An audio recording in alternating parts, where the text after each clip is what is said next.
Když se řekne Funke, tak to se vybaví, že to byl český meziválečný fotograf, příslušník avantgardy, inovátor, experimentátor.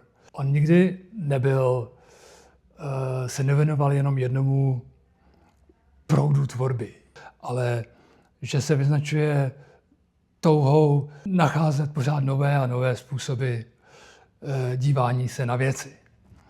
A fotograf je vlastně takovým režisérem objektu. Takže když pak začal pracovat na svých zátiších, tak uspořádával různý předměty, dával je do vztahu prostorového, upravoval světla, fotografoval různé lahvičky a různé destičky a papíry a měchačky z kuchyně.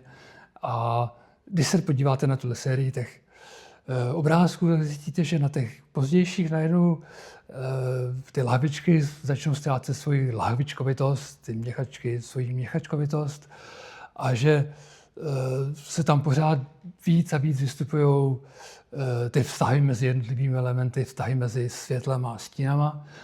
Až pak najednou ty předměty z těch obrázků zmizely úplně a zbyly tam jenom ty stíny a světla. A tak se dostalo do té slavné série svých abstrakcí.